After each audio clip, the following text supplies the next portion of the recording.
Last video I talked about what, to me, were the best things in Pokémon Scarlet and Pokémon Violet. But where there is good, there is usually a bit of bad, so today we're gonna be talking about what, to me as well, were the worst things about these new games. So hey, I'm not so ace trainer, and there are some things that I really don't like about these games.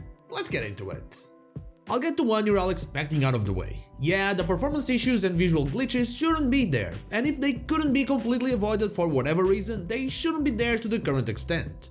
But that isn't a choice, so it isn't really one of my worst things. The lack of some type of scaling though, that is one of my picks. I know some people disagree with me, but I would love if some type of scaling was present in the games, making it so challenges stay these challenges as you progress. I wouldn't want this to affect wild Pokemon of course, but the Team Star bases, the Titans and the gyms could have been a lot more interesting, at least to me, if there was some form of level scaling. Imagine if, depending on the amount of badges you have, be them Path of Legends badges, Starfall Road badges or gym badges, the lower level of those objectives would simply grow. The higher level challenges could still stay higher level, providing you with a harder experience in case you wanted to, but the bottom level could simply rise according to how many badges you had. And if you say, what if I want it to be easy? And if by that you mean being higher level than the objectives you have to face, that is not a problem because you have so many EXP candies, so many being given to you from terror raids that you could simply be as high level as you want to. Another thing that I find really annoying is the lack of shiny sound.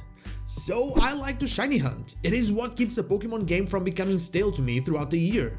I need that shiny live index, and so I found it really strange that they removed the shiny sound they added to Pokemon Legends Arceus. It was a lot better to hear that sound and start looking around to see if you can find the shiny that spawned, instead of simply not being aware that something as special as a shiny Pokemon is right behind you.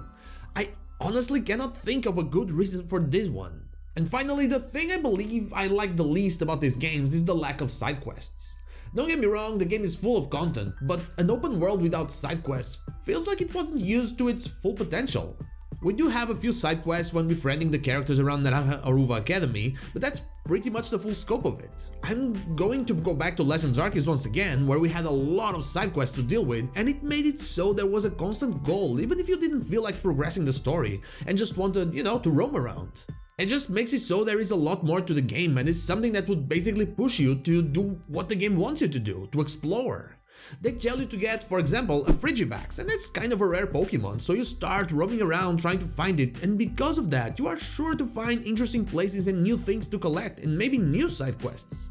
It would make it so you connect a lot more with the world around you, which in turn would flesh out that same world a lot more by just adding a role to not only the Pokemon but also the NPCs.